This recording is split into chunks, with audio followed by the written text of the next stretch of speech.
অন্তর্বর্তীকালীন সরকারের বৈধতা চ্যালেঞ্জ করে করা লিভ টু আপিল খারিজ করে দিয়েছে আপিল বিভাগ। প্রধান বিচারপতি সৈয়দ রেফাত আহমেদের সমন্বয়ে গঠিত 7 সদস্যের পূর্ণাঙ্গ বেঞ্চ এই আদেশ দেন।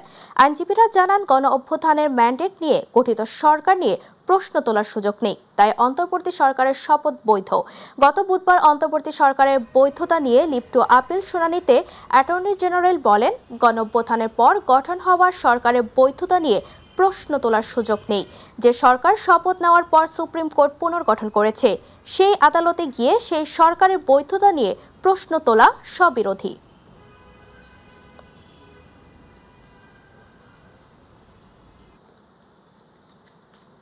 সাবেক প্রধানমন্ত্রী ও বিএনপি চেয়ারপারসন বেগম খালেদা জিয়ার স্বাস্থ্যের খোঁজ খবর নিতে বুধবার সন্ধ্যা 7টার পর রাজধানী এবারকেয়ার হাসপাতালে যান প্রধান উপদেষ্টা প্রফেসর ডক্টর মোহাম্মদ ইউনূস।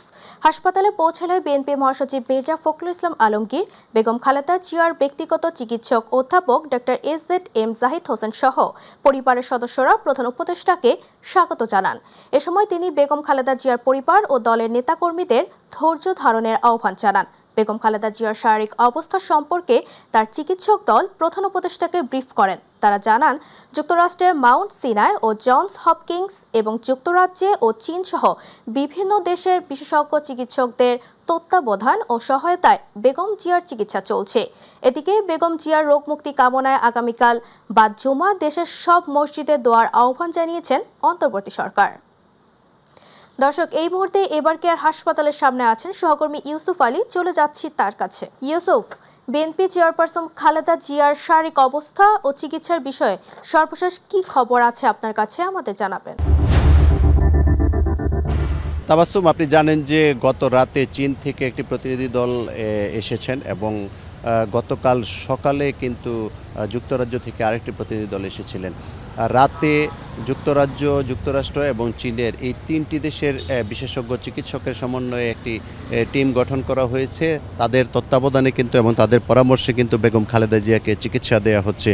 আপনি যেমনটি এর আগে বলছিলেন যে প্রধান উপদেষ্টা ডক্টর মোহাম্মদ ইউনূস গতকাল এবারকেয়ার হাসপাতালে বেগম খালেদা জিয়াকে দেখতে এসেছিলেন এবং তার শারীরিক অবস্থার খোঁজ খবর নিয়েছেন এবং এর পাশাপাশি তিনি যাতে দ্রুত সুস্থতা লাভ করেন সেজন্য সবাইকে দোয়া করার এবং ধৈর্য ধারণ করার আহ্বান জানিয়েছেন।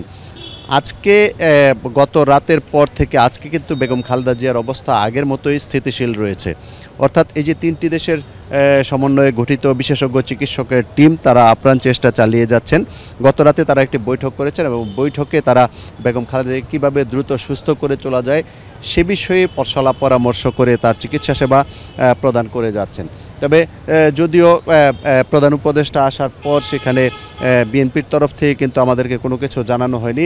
আমরা ধারণা করছি যে আজকে হয়তো আমাদেরকে মানে শারীরিক অবস্থা সম্পর্কে আমাদেরকে দলের পক্ষ থেকে ব্রিফ করা হতে পারে।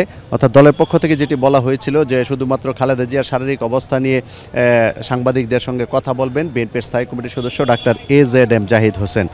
বিএনপির মিডিয়া সেলের সদস্যরাও এখানে রয়েছেন।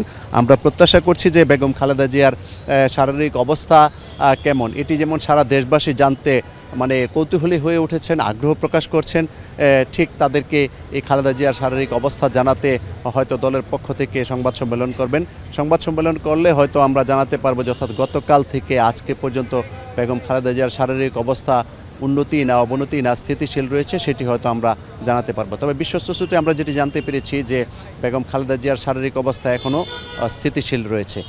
তাবাসসুম, এবারকেয়ার হাসপাতাল থেকে এই ছিল আমার কাছে বেগম খালেদা জিয়ার শারীরিক অবস্থার সবশেষ তথ্য। তাবাসসুম।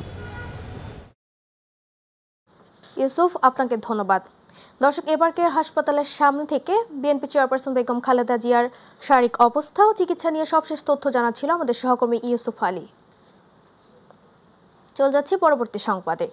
রাজধানী ঢাকা ও এর আশপাশের আবারও মৃদু ভূমিকম্প অনুভূত হয়েছে। 4.1 ছিল কম্পনের মাত্রা। সকাল 6টা 14 এই কম্পন অনুভূত হয়। ইউরোপীয় মেডিটেরিয়ান সিসমোলজিক্যাল সেন্টার এ তথ্য জানিয়েছে।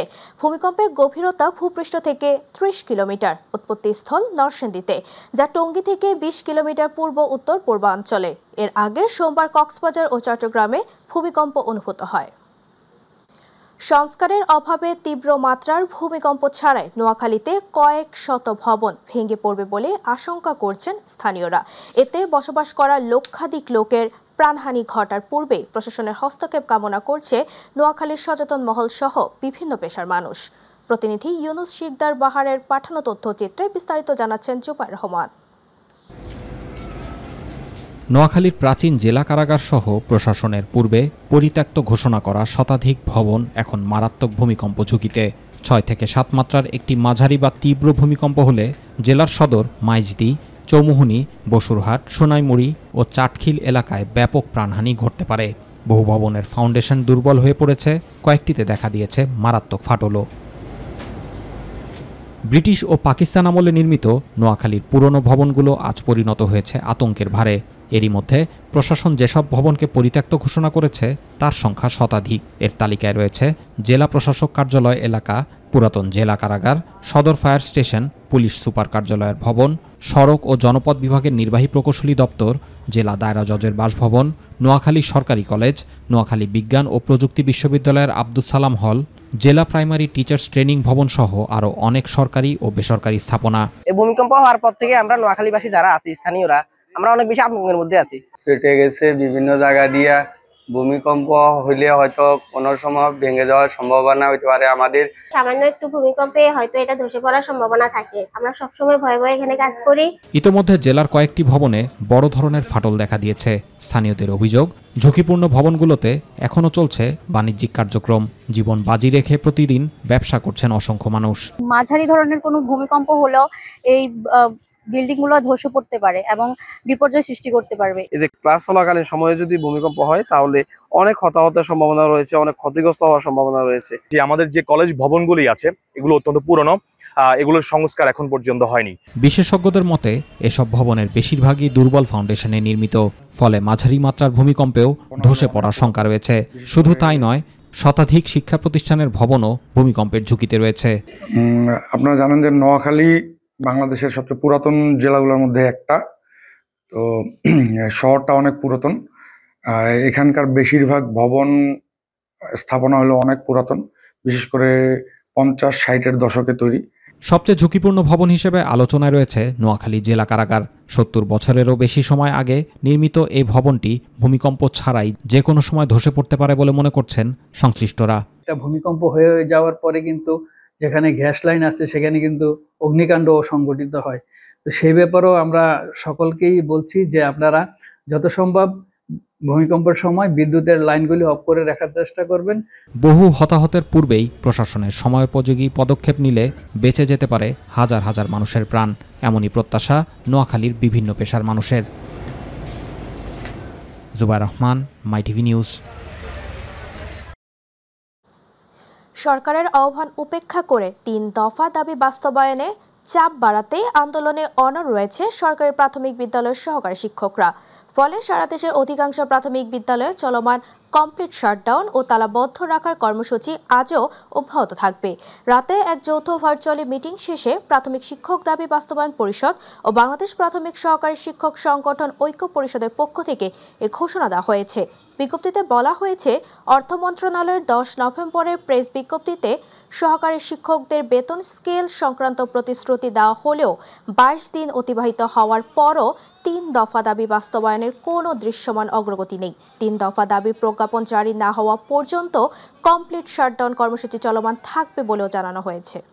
আমাদের দাবি 3টা। প্রথম দাবি হচ্ছে 11 গ্রেড, দ্বিতীয় দাবি হচ্ছে শতভাগ পদোন্নতি, তৃতীয় দাবি হচ্ছে 10 এবং 16 বছরের টাইম স্কেল বহাল রাখা। আমাদের মন্ত্রণালয় তালবাহানা করছে, আমরা তালবাহানা কিছু বুঝি না। আমরা চাই প্রজ্ঞাপন ছাড়া আমরা কখনো এই আন্দোলন আমরা তুলে নেব না। 10ম গ্রেডের দাবিতে দ্বিতীয় দিনের মতো সারা দেশের সব সরকারি হাসপাতালে অর্ধদিবস কর্মবিরতি পালন করছে মেডিকেল টেকনোলজিস্ট ও ফার্মাসিস্টরা। এই মুহূর্তে সোহরাওয়ার্দী মেডিকেলের সামনে আছেন সহকর্মী ইলিয়াস মাদবর, যুক্ত হচ্ছি তার সাথে। ইলিয়াস, কর্মবিরতি নিয়ে সেবা প্রত্যাশীদের ভোগান্তি কেমন দেখছেন, কি বলছেন আন্দোলনকারীরা, আমাদের জানাবেন। তাবাসসুম, আপনাকে ধন্যবাদ। আমরা এখন রয়েছি রাজধানীর সোহরাওয়ার্দী মেডিকেল কলেজে। আপনি জানেন যে 11তম গ্রেড থেকে 10তম গ্রেডের দাবিসহ 6 দফা দাবিতে মেডিকেল টেকনোলজিস্ট ও ফার্মাসিস্টদের যে আন্দোলন চলছে, আজকেও আন্দোলন এখনও সেই আন্দোলন কর্মসূচি তাদের অব্যাহত রয়েছে। আজকে সকাল 8টা থেকে তাদের এই কর্মসূচি শুরু হয়েছে সোহরাওয়ার্দী মেডিকেল কলেজে। এখানে আসলে আন্দোলনকারীরা বলছেন যে তাদের সবচেয়ে যে পরীক্ষা নিরীক্ষার বিষয়ে সবচেয়ে বেশি কষ্ট করেন তারা, এবং সেই হিসাবে তাদের মূল্যায়ন করা হয় না। তারা গত 30 বছর ধরে তারা আন্দোলন করে আসছেন, বা তাদের এই দাবি হচ্ছে তাদের দাবি পূরণ করা হচ্ছে না, এই জন্য তারা আসলে রাজপথে নামছেন। তাদের এই দাবি পূরণ না হলে সামনে আরও কঠোর আন্দোলনে যেতে চান তারা। এখন যারা আন্দোলন করছেন, আমরা একজন ভুক্তভোগীর সাথে কথা বলার চেষ্টা করবো যে কী দাবিতে তারা এখানে এসেছেন এবং আন্দোলন করছেন। আসলে আপনারা কী দাবিতে আন্দোলন করছেন? আমরা মেডিকেল টেকনোলজি এবং মেডিকেল টেকনোলজি এবং ফার্মাসিস্টের দীর্ঘদিনের দাবি চাকরির ক্ষেত্রে 10ম গ্রেড বাস্তবায়ন, যেটা আমরা দীর্ঘ 30 বছর যাবৎ সরকারের বিভিন্ন কর্তৃপক্ষের নিকট নিবেদন করে এবং নিয়মতান্ত্রিক উপায়ে আমরা সকল প্রকারের চেষ্টা করে ব্যর্থ হয়েছি। তাই বাধ্য হয়ে আমরা আন্দোলনে যেতে বাধ্য হয়েছি। আমাদের একটাই দাবি, আমাদের 10ম গ্রেড চাকরির নিয়োগের ক্ষেত্রে 10ম গ্রেড বাস্তবায়ন করতে হবে, এর বিকল্প কিছু নেই। আপনাকে ধন্যবাদ। হ্যাঁ, আপনি যেমনটা শুনছিলেন, যারা আন্দোলন করছে তারা যেটা জানিয়েছেন আমাদেরকে যে তাদের 11 থেকে 10ম গ্রেডে তাদের আনতে হবে। এখন আমরা একজন ভুক্তভোগীর সাথে কথা বলবো, আসলে তারা কোন ধরনের ভোগান্তির শিকার হচ্ছেন। স্যার, আমার বাচ্চা অনেক অসুস্থ। আমি সকাল ভোর 5টা বাজে জায়গায় আসি টিকিট কাউন্টারে গেছি, তারপরে আমার এই টেস্টগুলো দিছে, দেওয়ার পরে ওনাদের আন্দোলনটা চলে, ওনাদের আমাদের বলতো যে আমাদের এইগুলো বন্ধ, আপনাদেরকে আজকে এগুলো বন্ধ, সার্ভিস নেওয়া হবে না। ওইটা আমাদের টাকা নেওয়ার পরে আমরা যে সময় এই কাউন্টারের সামনে যাই, তখন বলা হয় যে এগুলো বন্ধ, কবে চালু হইবে ওনারা কোনো নির্ধারিত দেয় না। তারপরে আমি ওনাদের কাছে আসছি যে আপনাদের এটা তো বন্ধ, তাহলে আমার টাকা আমার ব্যাগ দেন, আমি অন্য জায়গাতে টেস্টগুলো করে নিয়ে আসি। ওনারা বলে এটা হবে না। Thank you. আমরা আরেকজন ভুক্তভোগীর সাথে কথা বলার চেষ্টা করবো। আমার বৃহস্পতিবার সোমবার দিন। ইলিয়াস, আপনাকে ধন্যবাদ। দর্শক, সোহরাওয়ার্দী মেডিকেল কলেজ হাসপাতালের সামনে থেকে মেডিকেল টেকনোলজিস্ট ও ফার্মাসিস্টদের আন্দোলনের সবশেষ তথ্য জানাচ্ছিল আমাদের সহকর্মী ইলিয়াস। ভোলার মেঘনা ও তেতুলিয়া নদীতে ইলিশ সহ অন্যান্য মাছের সংকট দেখা দিয়েছে। জেলে ও আড়তদাররা বলছেন, ভরা মৌসুমেও কাঙ্ক্ষিত মাছ না পাওয়ায় তাদের উপর বাড়ছে ঋণের বোঝা। মৎস্য বিভাগ বলছে, এ সময় নদীতে ইলিশ কম এলেও শীত বাড়লে অন্যান্য মাছ পাওয়া যাবে। প্রতিনিধি আরিফ হোসেন লিটনের তথ্যচিত্রে আরও জানাচ্ছেন সাইদুর রহমান আবির। ভোলার মেঘনা ও তেতুলিয়া নদীতে ইলিশের দেখা না পেয়ে গভীর সংকটে পড়েছেন জেলে ও আড়তদাররা। ভরা মৌসুমেও প্রত্যাশা মতো মাছ না পাওয়ায় তার উপর অক্টোবরের 22 দিনের নিষেধাজ্ঞা জেলেদের দুর্ভোগ আরও বাড়িয়ে দিয়েছে। অভিযান শেষে নদীতে নেমেও মিলছে না কাঙ্ক্ষিত ইলিশের দেখা। হাতে আসছে শুধু অল্প কিছু ঝাটকা, আর তা দিয়ে লাভ তো দূরের কথা, ঋণের বোঝাও কমছে না জেলেদের। অভিযানের পর যে আমরা ধুয়া মুছা গদি খুলছি, গদি খুলে তাতে আমাদের মানে যেই পরিমাণ ইলিশ মাছ পড়ে, এই পরিমাণ ইলিশ মাছ আমাদের কোনো গদি খরচই হইতে আসে না। আমরা অনেক টাকা লোকসানে আছি। শীতের প্রথম মৌসুম থেকে কোনো ইলিশ নেই নদীতে, কিছু পাঙ্গাস ছিল, এখন পাঙ্গাসও নেই। মাছের অভাবে খুচরা বিক্রেতারাও পড়েছেন বিপাকে। ঘাটে ঘন্টার পর ঘন্টা অপেক্ষা করেও কিনতে পারছেন না পর্যাপ্ত মাছ। নদীর পাড়ে আইসি মাছ কিনতাম, মাছ নাই, এমন মাছ না কিনতে পারে বাসার দিকে চলে যায়। কোনো আয় নাই, ব্যয় নাই, কোনো সমিতি দিতে না, ভাত খাইতে না, সংসার নিয়ে মেলা হিবি আছে। যে আসলে আমাদের বর্ষার সিজনও মার গেছে, মনে করছিলাম যে এই সময়টা মনে করেন কিছু না আশা করতে পারতাম, মানে যে মাছ হইব, কিন্তু তাই বলে আরো খারাপ। মৎস্য কর্মকর্তারা বলছেন, এই সময়ে স্বাভাবিকভাবে ইলিশের চাপ কম থাকে, শীত বাড়লে অন্যান্য মাছ আসবে, তখন জেলেরা আবার ঘুরে দাঁড়াতে পারবেন। সাধারণত এই সময়ে ইলিশ পাওয়া যায় না, কারণ এটা ইলিশের মৌসুম নয়। ইলিশের মূল মৌসুম হলো আসলে আমাদের দেশের জুলাই, আগস্ট, সেপ্টেম্বর, যে সময় আমাদের দেশে বর্ষাকাল থাকে, এই সময়। যার কারণে জেলেরা আসলে এখন ইলিশ কম পাচ্ছে, এবং এই কম পাওয়াটাই স্বাভাবিক। এদিকে সচেতন মহল বলছে, ঝাটকা ধরা ও বিক্রি চলতে থাকলে ভবিষ্যতে ইলিশের বংশবৃদ্ধি মারাত্মকভাবে হুমকির মুখে পড়বে। ঝাটকা সংরক্ষণ ও জেলেদের বিকল্প আয়ের পথ নিশ্চিত করার দাবি তাদের। সাইদুর রহমান আবির, মাই টিভি নিউজ ডেস্ক। ঘন কুয়াশা ও ঠান্ডায় উত্তরের জেলা কুড়িগ্রামের জনজীবন বিপর্যস্ত হয়ে পড়েছে। হিমেল হাওয়ায় দুর্ভোগ নেমে এসেছে জনপদে। সকাল হলেও কুয়াশার কারণে সড়ক দেখতে না পাওয়ায় হেডলাইট জ্বালিয়ে চলছে যানবাহন। তাপমাত্রা কমে যাওয়ায় চরম বিপাকে পড়েছেন এই অঞ্চলের খেটে খাওয়া দিনমজুর নিম্ন আয়ের শ্রমজীবী মানুষ। সকাল 6টায় কুড়িগ্রামের সর্বনিম্ন তাপমাত্রা রেকর্ড করা হয়েছে 12.4 ডিগ্রি সেলসিয়াস। ঠান্ডা উপেক্ষা করে জীবিকা নির্বাহের তাগিদে ঘর থেকে বের হওয়া লোকজন পড়েছে বিপাকে।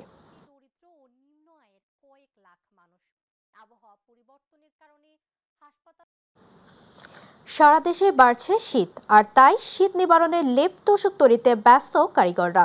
তাদের পাশাপাশি বেশ লাভেই আছেন ব্যবসায়ীরাও। মাত্র 2-3 মাস শীত মৌসুমে জেলার কয়েকশো দক্ষ শিল্পীরা লেপ তোষক তৈরির মাধ্যমে সেই পারিশ্রমিকের সঞ্চয় দিয়ে চালান সারা বছরের সংসারের ভরণ পোষণ। প্রতিনিধি মোহাম্মদ আনিস খানের তথ্য ভিডিও চিত্রে আতিকুর রহমান তিতাসের ডেস্ক রিপোর্ট। শীত মৌসুম এলেই নতুন নতুন লেপ তোষকের কদর বাড়ে। নভেম্বরের শেষ থেকেই বেড়ে যায় লেপ তোষক তৈরি ও বিক্রির পরিমাণ। টাঙ্গাইলের বিভিন্ন হাটে বাজারে বসেছে লেপ তোষকের দোকান। সারা বছর কারিগরদের কাজ কম থাকলেও শীতের কয়েক মাসেই তাদের ব্যস্ততা বেড়ে যায়। দিনরাত তাদের কর্মব্যস্ত থাকতে হয়। এই সময়ই হয় একটু বাড়তি আয়, আর তা দিয়েই চলে সংসার। শীত সামনে তো অনেক কাজের ভিড়, কাজের ব্যস্ততার জন্য হয়তো অন্য কোনো কাজ করতে পারি না। দোকানের কাজ নিয়ে আমরা ব্যস্ত। কাজ দিয়েই আমাদের সংসার চলে, পুরো পরিবারটা চলে। গরমের মধ্যে আর কি একটু কম হয়, কিন্তু সিজনটাই শীতটা পড়লে পরে কাজ একটু বেশি হবে। যত শীত পড়বো তত অর্ডার করবো। এবার অর্ডার পড়তেছে, মানে মোটামুটি আর কি পড়তেছে, কাম কাজ ভালোই চলতেছে। বেশি সংখ্যক চলতেছে বর্তমানে ল্যাপটাই, যেহেতু শীতের শুরু, এই সময়টা ল্যাপটাই বেশি চলে। এবছর শীত নিবারণে টাঙ্গাইলবাসী ভিড় করছেন লেপ তোষকের দোকানগুলোতে। প্রকার ভেদে লেপ তোষকের দামও কিছুটা বাড়তি বলছেন ক্রেতারা। বিভিন্ন তুলায় দেখতেছি, আমি 2টা লেপ বানাবো, লেপের মধ্যে কেমন কি লাগে, কত খরচ লাগে, কেমন কি এটা দেখতেছি। এখানে আমাদের পরীক্ষা নিরীক্ষা করার কোনো কিছু নাই যন্ত্রপাতি, যার জন্যে যে এখানকার বর্তমানে প্রতিপক্ষে মালিক সে ভালো ক্রয় করে আনে এবং ভালো আমাদের বলে, সেই বিশ্বাসে আমাদের ক্রয় করে। কাপড়ের দাম তো ভাই বেশি চাইতেছে, একটু কমে বলতেছি, কিন্তু উনি কয় সব জিনিসের দাম বেশি। কোয়ালিটি ভালো দেয়, তারপরে জিনিসপত্রের মানও ভালো। এবছর কাপড় ও সুতার দাম বাড়েনি, তাই বিক্রিও হচ্ছে ভালো। এতে খুশি বিক্রেতারা। একটু ঠান্ডা কম বিদায় একটু কাজ কম, কিন্তু গত কয়েকদিন আগে কাজ অনেক বেশি ছিল। শীত তো এখনো পুরোপুরি লাগে নাই, সামনে শীত যদি লাগে তাহলে মনে করেন যে আমরা আশাবাদী যে ব্যবসা হবে। গতবারের থেকে এবার একটু ভালো, পুরাতন কাজের সংখ্যা বেশি, নতুন কাজের সংখ্যা কম। শীত আসার আগেই মানুষ কিছু ভিড় করে কাজের জন্য। সামনের দিনগুলোতে লেপ তোষকের বিক্রি আরও বাড়বে বলে মনে করছেন দোকানিরা। আতিকুর রহমান তিতাস, মাই টিভি। এবার গ্রাম বাংলা খবর।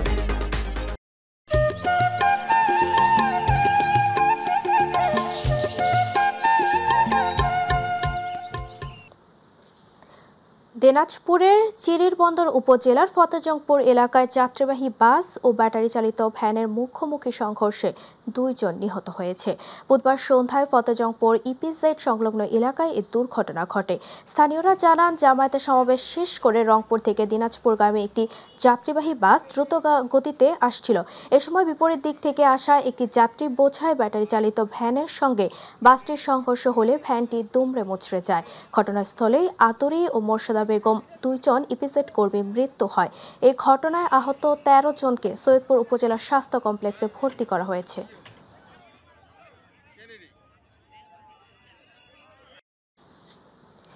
ঝিনাইদহে নিখোঁজের 13 ঘণ্টা পর এক শিশুর মরদেহ প্রতিবেশী ঘর থেকে উদ্ধার করেছে পুলিশ। বুধবার শহরের পবহাটি এলাকা থেকে ওই শিশুর মরদেহ উদ্ধার করা হয়। পুলিশ জানায়, পবহাটি এলাকার ভ্যান চালক সাইদুল ইসলামের 3.5 বছরের কন্যা শিশু সাইমা আক্তার সাবা বুধবার সকাল 8টার দিকে বাড়ির পাশ থেকে নিখোঁজ হয়। সকাল থেকে বিভিন্ন স্থানে খোঁজাখুঁজি করেও তাকে পাওয়া যায়নি। রাতে 9টার দিকে প্রতিবেশী মাসুদ হোসেনের স্ত্রী শান্তনা খাতুনকে বোরখা পরে বাড়ির বাইরে ঘোরাঘুরি করলে স্থানীয়রা সন্দেহ করে। পরে তার ঘরে প্রবেশ করে খাটের নিচে মরদেহ দেখতে পেয়ে পুলিশে খবর দেয়।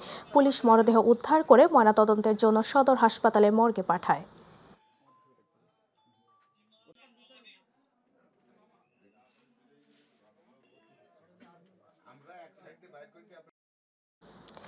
24 ঘন্টার মধ্যে নারায়ণগঞ্জের ফতুল্লায় পরকীয়ার জেরে সংগঠিত সুমন খলিফা হত্যা মামলার রহস্য উন্মোচন করেছে পুলিশ।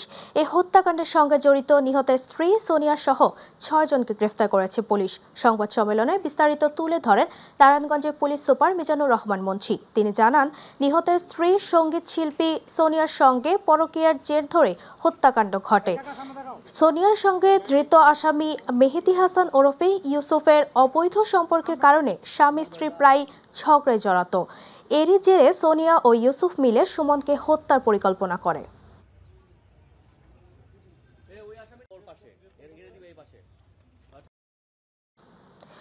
ঢাকার সাভারের আশুলিয়া গণবিশ্ববিদ্যালয়ের এক ছাত্রীকে দলবদ্ধ ধর্ষণের অভিযোগে একই বিশ্ববিদ্যালয়ের 4 শিক্ষার্থীকে গ্রেফতার করেছে পুলিশ। ধর্ষণের শিকার ওই শিক্ষার্থী মঙ্গলবার রাতে আশুলিয়া থানায় একটি মামলা করেন। বুধবার আশুলিয়ার ধামসোনা ইউনিয়নের ঘোড়াপীরের মাজার এলাকা থেকে অভিযুক্ত গণবিশ্ববিদ্যালয়ের 4 ছাত্রকে গ্রেফতার করে পুলিশ। গ্রেফতারকৃতরা হলেন গণবিশ্ববিদ্যালয়ের আইন বিভাগের 2য় বর্ষের শিক্ষার্থী দেলোয়ার ভুইয়া, তাজুল ইসলাম তাজ, শ্রাবণ সাহা এবং একই বিশ্ববিদ্যালয়ের সিনিয়র অন্তু দেওয়ান। আশুলিয়া থানার ভারপ্রাপ্ত কর্মকর্তা আব্দুল হান্নান জানান, ভুক্তভোগী শিক্ষার্থীর অভিযোগের ভিত্তিতে একটি মামলা করা হয়। সেই মামলার ভিত্তিতে 4 জনকে গ্রেফতার করা হয়েছে।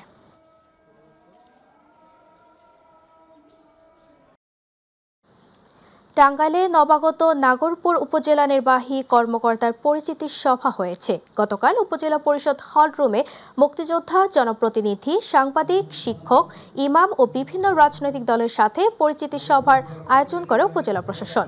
উপজেলা সহকারী কমিশনার দীপ ভৌমিকের সঞ্চালনায় পরিচিতি সভার বক্তব্য রাখেন নবাগত উপজেলা নির্বাহী কর্মকর্তা Irfan Uddin, camp commander captain Syed Masudur Rahman, উপজেলা বিএনপির সিনিয়র সহ সভাপতি আহমেদ আলী রানা, সাধারণ সম্পাদক হাবিবুর রহমান হবি সহ প্রশাসনিক কর্মকর্তারা।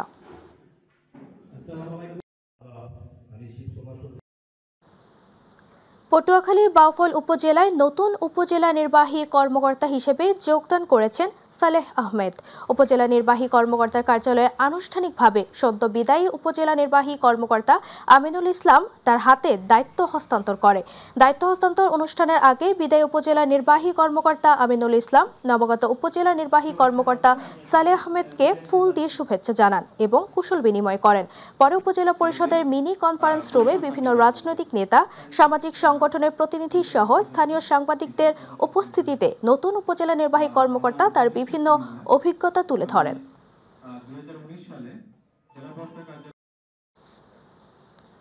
ফরিদপুরের ভাঙ্গায় নবাগত উপজেলা নির্বাহী কর্মকর্তা আব্দুল্লাহ আবু জাহেরের সাথে বীর মুক্তিযোদ্ধা, সাংবাদিক, শিক্ষক এবং সুশীল সমাজের প্রতিনিধিদের সঙ্গে এক মতবিনিময় সভা হয়েছে। ভাঙ্গা সহকারী কমিশনার সাদরুল আলমের সঞ্চালনায় এবং নবাগত উপজেলা নির্বাহী কর্মকর্তা আব্দুল্লাহ আবু জাহেরের সভাপতিত্বে অনুষ্ঠানে উপজেলা বিএনপি সিনিয়র সহ সভাপতি মুন্সি হাবিবুর রহমান মুন্সি, সাধারণ সম্পাদক আয়ুব মোল্লা, সিনিয়র যুগ্ম সম্পাদক ফজলে সোবহান শামীম, পৌর বিএনপির আহ্বায়ক মিজানুর রহমান পান্না সহ আরো অনেকে উপস্থিত ছিলেন।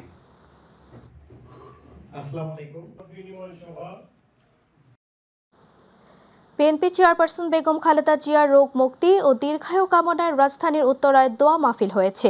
দক্ষিণখানের ঈদগাহ মাঠে বিএনপির বিভিন্ন পর্যায়ের নেতাকর্মী ও বিশিষ্টজনদের উপস্থিতিতে দোয়া মাহফিলে অনুষ্ঠিত হয়।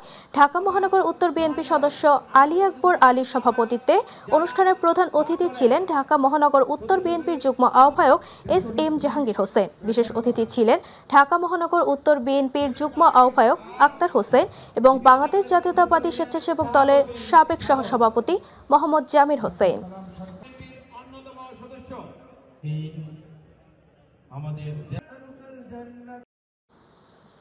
ঢাকার ধামরাইয়ের সাবেক প্রধানমন্ত্রী বিএনপির চেয়ারপারসন বেগম খালেদা জিয়ার রোগ মুক্তি ও দীর্ঘায়ু কামনায় কোরআন খতম, দোয়া ও মিলাদ মাহফিলের আয়োজন করা হয়েছে।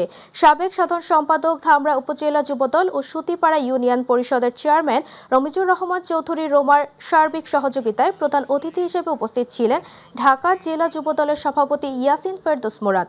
বিশেষ অতিথি হিসেবে উপস্থিত ছিলেন ধামরা উপজেলা বিএনপির সাবেক সাধারণ সম্পাদক ও ভালুম আতাউর রহমান খান ডিগ্রি কলেজের সাবেক অধ্যক্ষ এম.এ. জলিল, ঢাকা জেলা যুবদলের সাবেক সহসভাপতি এবায়দুল হক জাহিদ।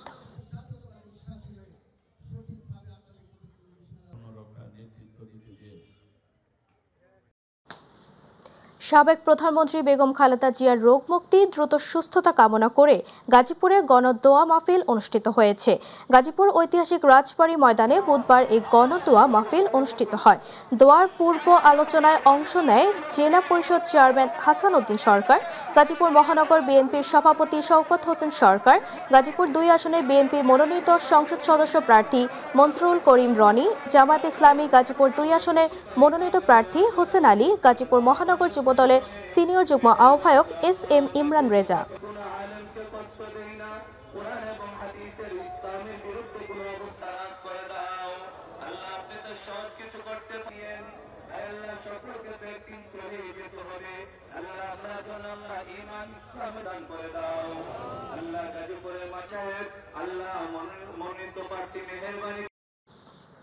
জামালপুরে বিএনপি চেয়ারপারসন বেগম খালেদা জিয়ার রোগ মুক্তি ও সুস্থতা কামনা করে দোয়া মাহফিল অনুষ্ঠিত হয়েছে।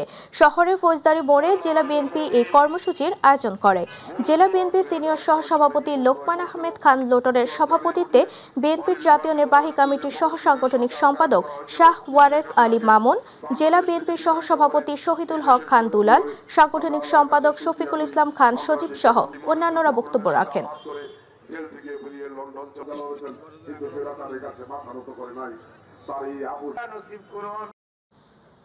বিএনপির চেয়ারপারসন বেগম খালেদা জিয়ার আরোগ্য কামনায় টাঙ্গাইলের ঘাটাইলে মহিলা দলের উদ্যোগে দোয়া মাহফিল অনুষ্ঠিত হয়েছে। উপজেলার কলেজপাড়া এলাকায় বিএনপি চেয়ারপারসনের উপদেষ্টা লুৎফুর রহমান খান আজাদের নির্দেশে এই দোয়া মাহফিলের আয়োজন করেন ঘাটাইল উপজেলা মহিলা দল। টাঙ্গাইল জেলা মহিলা দলের সাবেক যুগ্ম সাধারণ সম্পাদক ইসরাত সরকার নূপুরের সভাপতিত্বে দোয়া মাহফিলের সাবেক জেলা সহ সাংগঠনিক সম্পাদক মিনা পারভিন, সাবেক সহ সভানেত্রী সেলিনা খানম সহ আরও অনেক উপস্থিত ছিলেন।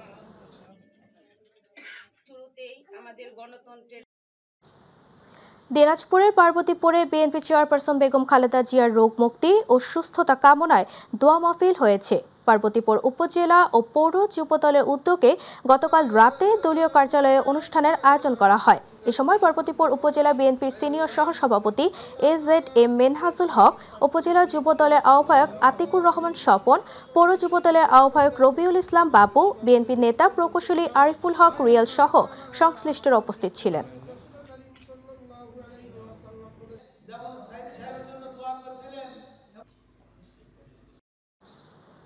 সাবেক প্রধানমন্ত্রী বেগম খালেদা জিয়ার সুস্থতা কামনায় চুয়াডাঙ্গায় বিশেষ দোয়া অনুষ্ঠিত হয়। বিশেষ দোয়ার অনুষ্ঠানে উপস্থিত ছিলেন সাধারণ মানুষ, সামাজিক, সাংস্কৃতিক, রাজনৈতিক সংগঠন সহ বিভিন্ন সংগঠনের সদস্যরা। বুধবার চুয়াডাঙ্গা জেলাবাসীর আয়োজনে টাউন ফুটবল মাঠে বিশেষ দোয়া অনুষ্ঠিত হয়। শাহেদুজ্জামান টরিক, চুয়াডাঙ্গা জেলা বিএনপি সাধারণ সম্পাদক শরীফুজ্জামান শরীফ, চেম্বার অব কমার্স অ্যান্ড ইন্ডাস্ট্রির সভাপতি ইয়াকুব হোসেন মালিক, বাংলাদেশ দোকান মালিক সমিতি জেলা শাখার সভাপতি মনজুরুল আলম লার্জ উপস্থিত ছিলেন।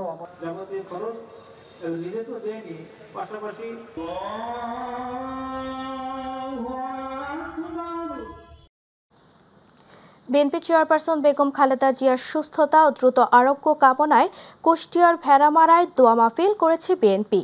বুধবার উপজেলা 12 মাইলে বিএনপির জাতীয় নির্বাহী কমিটির সদস্য অধ্যাপক শহীদুল ইসলামের আয়োজনে এই দোয়া মাহফিল অনুষ্ঠিত হয়। দোয়া মাহফিল থেকে বেগম খালেদা জিয়ার জানের সাদকা হিসেবে 2 অসহায় প্রতিবন্ধী পরিবারে 2টি ছাগল বিতরণ করা হয়।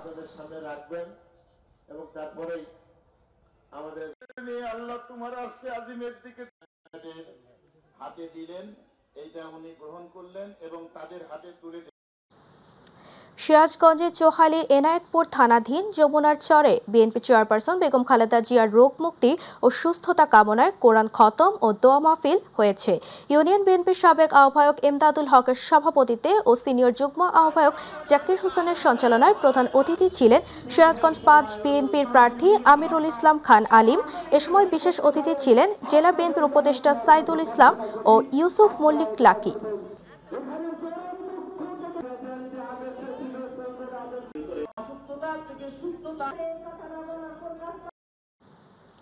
রংপুরের পীরগাছা উপজেলায় ৯ ইউনিয়নে বিএনপি চেয়ারপারসন বেগম খালেদা জিয়ার সুস্থতা কামনা ও রোগ মুক্তির জন্য একযোগে বিশেষ দোয়া হয়েছে। একই সাথে বিএনপি মনোনীত প্রার্থীকে বিজয়ের লক্ষ্যে গণসংযোগ, লিফলেট বিতরণ, উঠান বৈঠক ও নির্বাচনের আগ মুহূর্ত পর্যন্ত এক হয়ে প্রচার প্রচারণায় অঙ্গীকারবদ্ধ হয়ে আরও একবার বাংলাদেশের প্রধানমন্ত্রী হিসেবে খালেদা জিয়াকে দেখতে চায় উপজেলার যুবদল, স্বেচ্ছাসেবক দল, জিয়া পরিষদ সহ বিএনপির সহযোগী সংগঠনের নেতাকর্মীরা।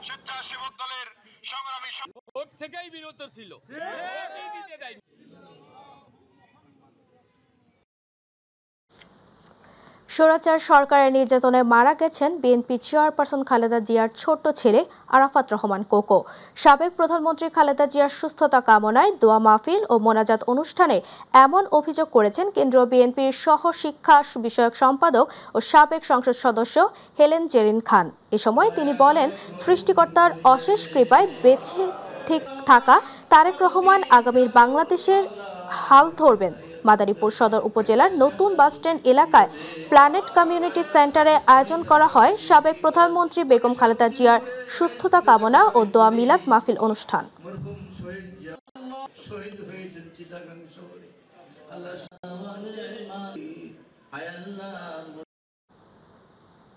ঠাকুরগাঁও ২ আসনে নির্বাচনী প্রচারণার অংশ হিসেবে এক পথসভায় বিএনপি চেয়ারপারসন বেগম খালেদা জিয়ার রোগ মুক্তি কামনায় দোয়া করেছেন গণ অধিকার পরিষদের সিনিয়র সহসভাপতি ফারুক হাসান। বুধবার উপজেলার লাহেরিহাটে নির্বাচনী পথসভার অংশ হিসেবে এক পথসভায় বক্তব্য শেষে তিনি সকলকে সাথে নিয়ে এই দোয়া করেন। এ সময় দোয়ার মাধ্যমে বেগম খালেদা জিয়ার দীর্ঘায়ু ও পূর্ণ সুস্থতা কামনা করা হয়।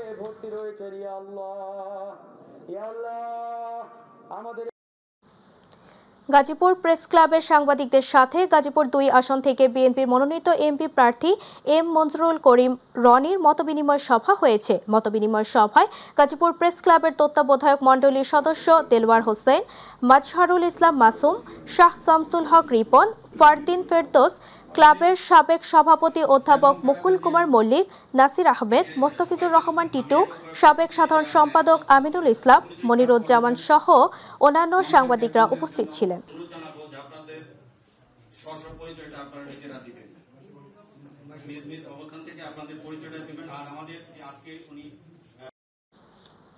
যশোরে খালেদা জিয়ার সুস্থতা কামনায় ১১ ইউনিয়ন ও পৌরসভার এতিমখানা মাদ্রাসায় মিলাদ মাহফিল দোয়া অনুষ্ঠিত হয়েছে। বিএনপির চেয়ারপারসন ও সাবেক প্রধানমন্ত্রী বেগম খালেদা জিয়ার সুস্থতায় ও দ্রুত রোগ মুক্তির কামনায় যশোরের কেশবপুরের বিশেষ মানবিক উদ্যোগ গ্রহণ করেন বিএনপির কেন্দ্রীয় নির্বাহী কমিটির সদস্য, কেশবপুর উপজেলা বিএনপির সভাপতি আলহাজ আব্দুল হোসেন আজাদ। মাদ্রাসা ও এতিমখানার শিক্ষকরা দেশনেত্রী দ্রুত আরোগ্য এবং দাতার কল্যাণ কামনা করে দোয়া করেন।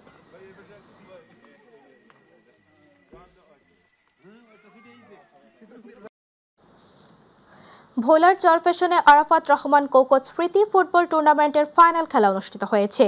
আসলামপুর জিয়া ঐক্য স্পোর্টিং ক্লাবের আয়োজনে এই খেলাকে কেন্দ্র করে এলাকায় উৎসবমুখর পরিবেশ তৈরি হয়।